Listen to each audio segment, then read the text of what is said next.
October 2009. Mr. Mori took the prototype to the planning team.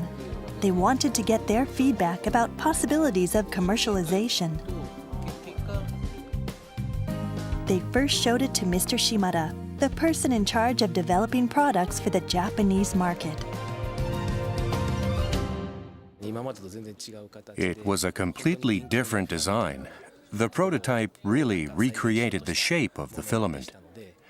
I was blown away by this new approach. But it was Ms. Muranaka who was the most enthusiastic. She was in charge of products for the overseas market. I knew instantly that this would be perfect for the overseas market. I wanted to ask him if I could have it first. Most of the lamps used in Japan are silica lamps. They have a white exterior. The entire surface of these lamps appears to glow.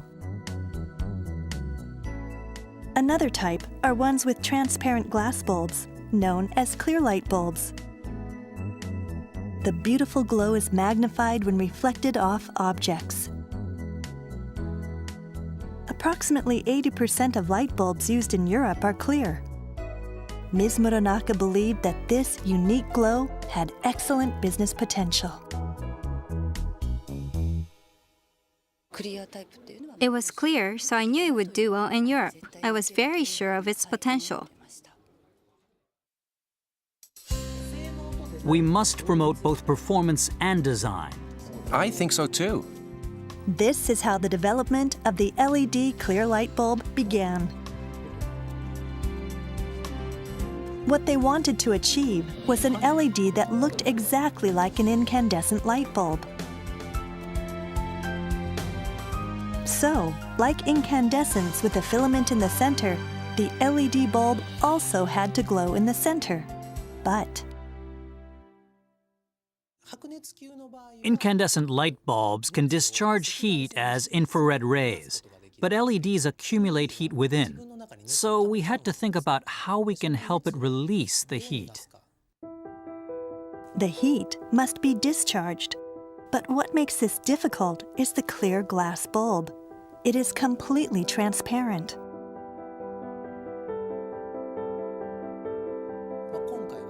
We wanted to create a clear LED light bulb to show the LED off in a way. But we didn't want to overdo it.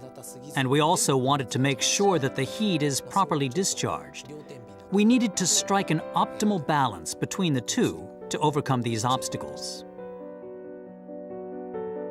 So they chose an aluminum alloy with excellent thermal conduction to create the column for attaching the substrate, successfully allowing the LED to discharge heat without sacrificing design. Next, Mr. Mori focused on developing the substrate.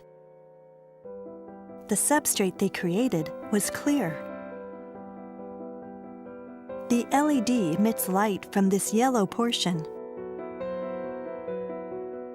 With an ordinary substrate, only the top glows and the bottom remains dark. But with incandescent lamps, the filament glows in all directions. So they developed a clear substrate to enable it to glow like incandescence. I thought maybe, just maybe it's finished. They lit it, but it looked a little strange. The reason became clear when they placed a white paper against it. The light emitted from under the substrate was bluish-white. The color was completely different. I was very shocked. LED's bluish light has to pass through a yellow fluorescent substance to emit light that resembles incandescence. We had attached a fluorescent substance on top, so the color of light was right. But we didn't do so on the bottom. So yes, obviously the LED emitted blue light from beneath. All they had to do was attach a fluorescent substance on the bottom, but the delicate design required very complicated workmanship.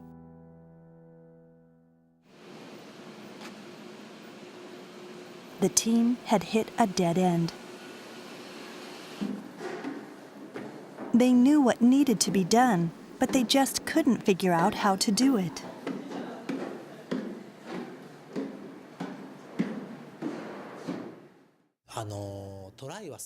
We kept trying, but we just couldn't get it right. There was a schedule we had to stick to, so we felt under pressure. But 3 months later, they came across a new idea from somewhere unexpected. I was talking about our problem to someone who was on the same team, but working on a different project. He suggested a great idea. His colleague had proposed that they use a very unique method to paint a fluorescent substance on the substrate. An idea that would make mass production feasible. It was a different crafting technique, so to speak. The team then turned to Mr. Hiraoka. He was tasked with the mass production of this light bulb. The wires used were very fine. They broke at the slightest touch. And it was very small, so it had to be handled very carefully. But they wanted to create LEDs that were exactly like incandescents. What was driving them was their passion. February 2011. They finally succeeded in developing a unique technology, which was later named center mount technology. Everyone was very impressed by the dazzling light. It emitted the same quality of light from the top and bottom, so we all punched our fists in the air in triumph. At first, I saw it from 3 meters away, and it looked exactly like an incandescent. I thought that this light bulb would have a significant impact.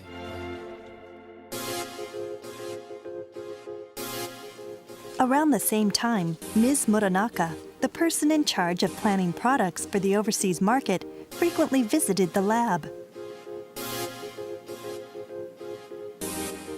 She wanted to see for herself how the light bulb would look when lit. She then made a decision. Incandescent light bulbs in Japan, they have a color temperature of 2,800 Kelvin, but I wanted them to reduce this by 100 degrees, because 2,700 Kelvin is a European standard. So the team decided to make the light bulb slightly yellower than incandescent lamps in Japan. Asians, or people with dark brown eyes, we can't tell the difference so much. But research has shown that a variation of 100 degrees looks like completely different colors to people with green or blue eyes. The new LED lamps were first made available in Europe. In no time, they began winning design awards in Germany, United States, and Japan. Their value was recognized around the world.